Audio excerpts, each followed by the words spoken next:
Banca de estudo, aprovação. Olá a todos, eu sou John, professor de Geografia, e vamos para mais uma videoaula de Geografia, que é a nossa quinta videoaula, e a gente vai adentrar em assuntos da geografia humana, e esse primeiro assunto vai ser sobre geografia da população, ou também chamado de demografia, né? Demografia é o estudo da população. Então, nas aulas passadas, a gente viu mais a perspectiva mais física da geografia, com o assunto de geologia, e agora a gente vai para a população. E eu vou dividir o assunto em duas aulas, em duas videoaulas, para não ficar muito cansativo, não fazer videoaulas muito longas, né? Então, assim, dividir em duas partes fica menos cansativo. Então, qual é a importância do estudo da população? Essa é a primeira coisa que a gente tem que saber.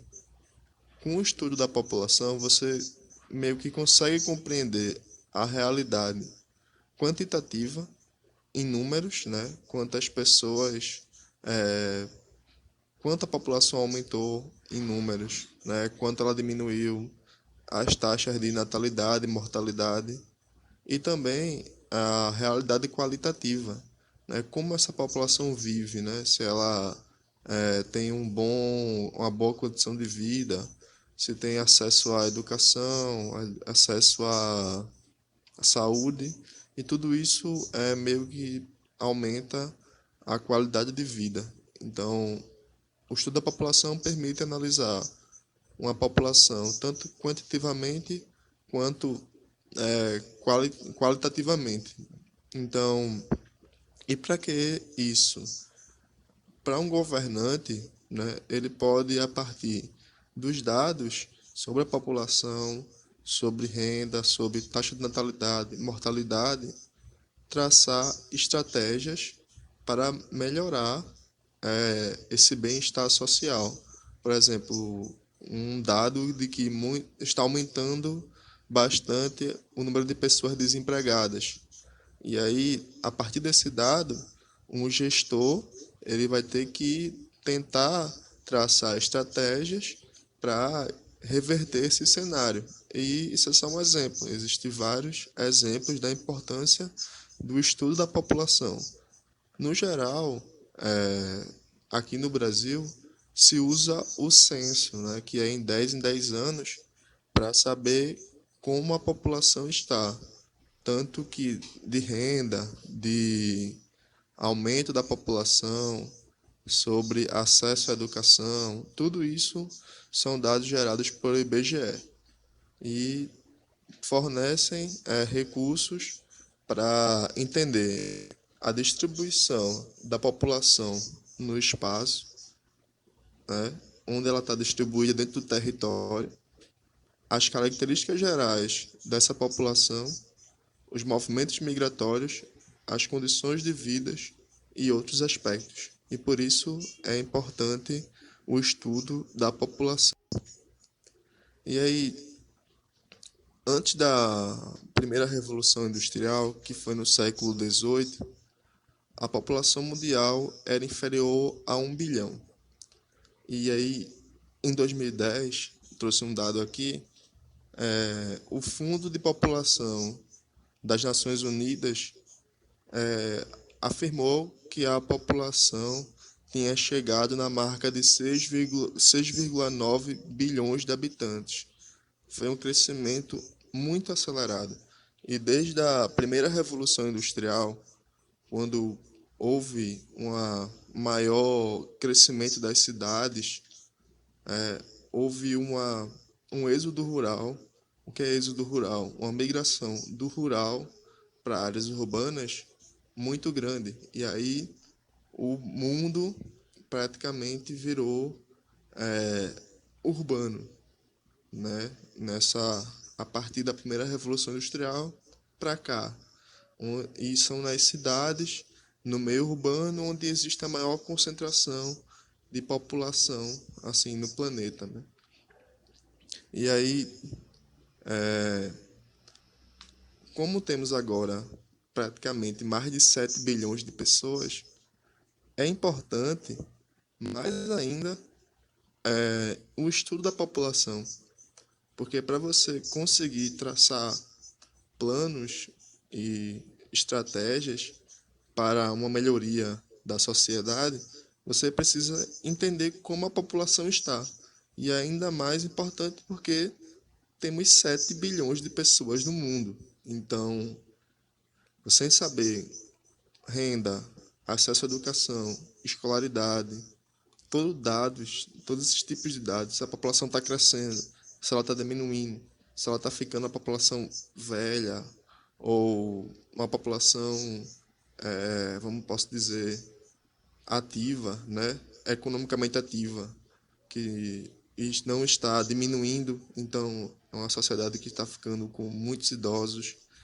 Isso pode quebrar o sistema previdenciário em inúmeras aplicações, e é um assunto muito importante e que é muito valioso nos dias de hoje, né? Dados sobre a população são cruciais. Então, existem alguns conceitos importantes para você entender essa questão demográfica, né? Esse assunto de população. Eu vou trazer mais conceitos na próxima aula, mas aqui eu trouxe dois, né? Que é população absoluta e população relativa. População absoluta é o número real de habitantes de um país, o número total, né? Vamos supor, o Brasil tem 200 milhões de habitantes. Essa é a população absoluta. Já a população relativa ou também chamada de densidade populacional, tem a ver com a concentração de habitantes. É uma relação entre a área de um território, de um país e a população. Então, assim, vamos dar um exemplo. O Brasil, ele tem uma população, um número de habitantes alta. Então, ele é um país populoso, já que tem 200 milhões de habitantes. Mas na frente eu vou explicar o que é país populoso. Em relação à população relativa, o Brasil tem uma área enorme, né? Eu acho que é 8 milhões de quilômetros, eu não sei, eu estou chutando aqui, mas a área do território brasileiro é bem grande, bem extensa. Então, em relação ao número de habitantes, com a área, o Brasil tem 24 habitantes por quilômetro quadrado, que é assim que é medido a densidade demográfica, né? População relativa, é habitantes por quilômetro quadrado. E o Brasil tem 24 habitantes por quilômetro quadrado.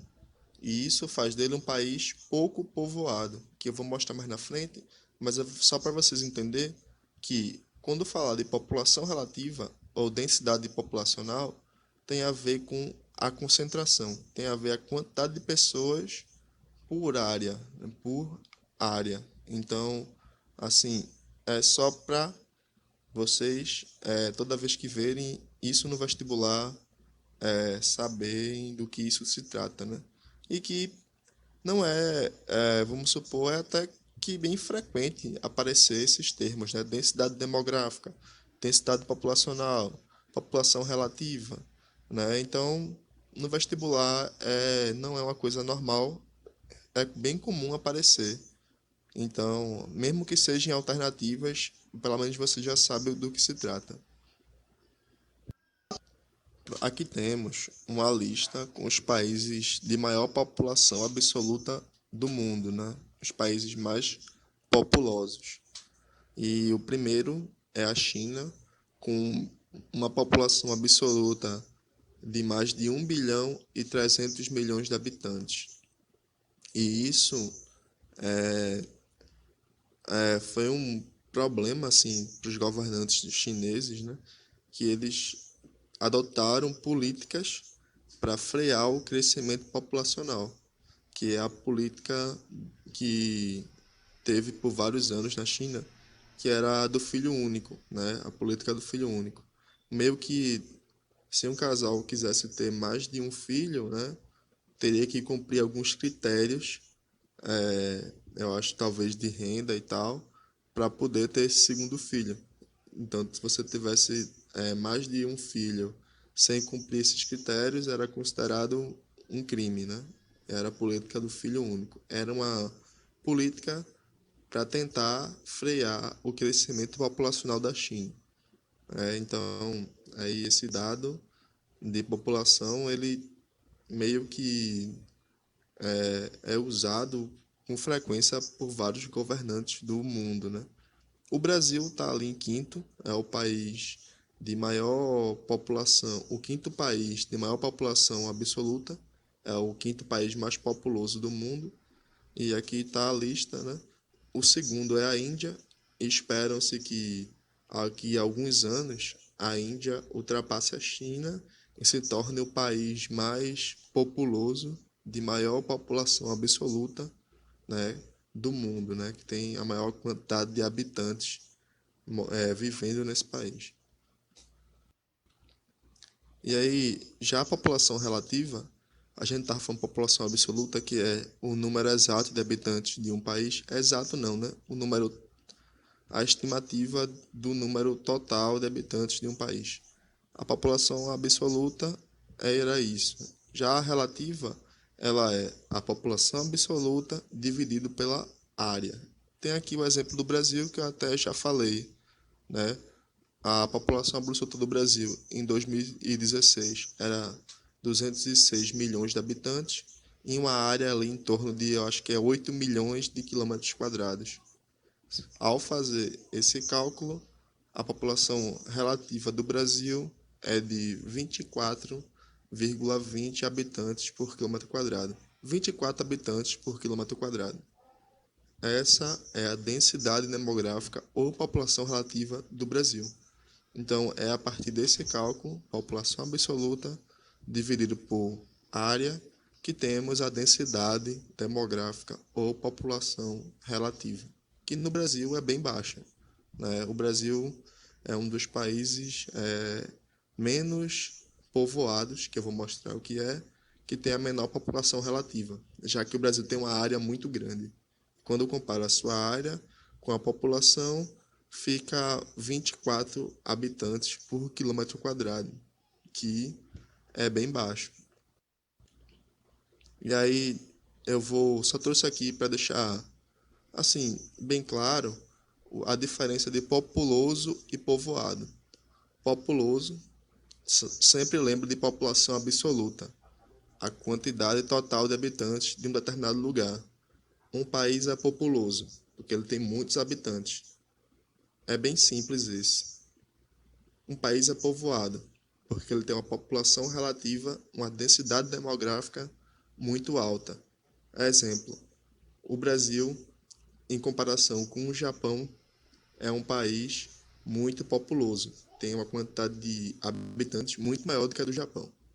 Já em relação à densidade demográfica, população relativa, o Japão tem uma população relativa, uma densidade demográfica muito maior do que a do Brasil, porque o Japão concentra muita gente em um pequeno local. Não um pequeno local, mas uma área bem menor do que a do Brasil, né? Então, essa é a diferença de populoso e povoado. E temos aqui a lista dos países mais povoados, né, de maior densidade demográfica do planeta. A gente vê ali, Mônaco é o primeiro. Por quê? 37 mil habitantes. Não é nada. 37 mil habitantes é a população, como eu posso dizer, menor do que a população do Recife, né, que é 2 milhões. Só que são 37 mil habitantes em uma área de 2 quilômetros quadrados. Isso dá 18 mil habitantes por quilômetro quadrado. Então é um país que tem uma densidade demográfica muito alta e concentra muita gente, não muita gente, mas em relação assim à população em sua área, há muita muitas pessoas em um espaço muito pequeno. Aí o segundo país é Singapura, né, que a gente vê ali que tem 4 milhões de habitantes em uma área de 700 quilômetros quadrados, que dá 7 mil, em torno de 7 mil habitantes por quilômetro quadrado. Vê a diferença, o Brasil tem 24 habitantes por quilômetro quadrado. Né? Aqui só de curiosidade, temos aqui o Vaticano, que é o menor país do mundo. O Vaticano é um país, para quem não sabe, é considerado um país, e ele tem uma área menor do que 1 quilômetro. Ali eu acho que 0,44, não chega nem a 1 quilômetro quadrado, e tem 800 habitantes, né? E aí a densidade demográfica é de em torno de 2 mil, como posso dizer, habitantes por quilômetro quadrado. Embora nem tenha 2 mil habitantes, né? Mas isso aqui é o dado que eu peguei. É só para deixar claro que é um país povoado e que é um país populoso. Existem diferenças bem grandes. Se você tem uma curiosidade de saber qual é a colocação do Brasil nos países de densidade demográfica, o Brasil eu acho que é o 149. Eu acho que é 160 ou 149, eu não lembro. Não estou lembrado, mas o Brasil está bem lá embaixo em relação. Então o Brasil tem muito espaço em relação à sua população. Então, como eu já tinha comentado, desde a primeira revolução industrial teve um boom populacional que atualmente o número de habitantes no mundo é em torno de 7 bilhões.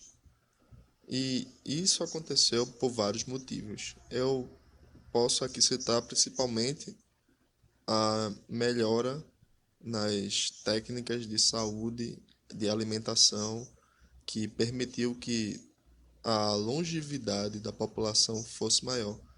Provavelmente há 100 anos atrás era muito difícil alguém chegar até os 80 anos. Hoje em dia é bem comum, né? Então a população está vivendo mais, isso muito em função do desenvolvimento dessas técnicas, né, na área de saúde, na área da alimentação, no bem-estar da população no geral.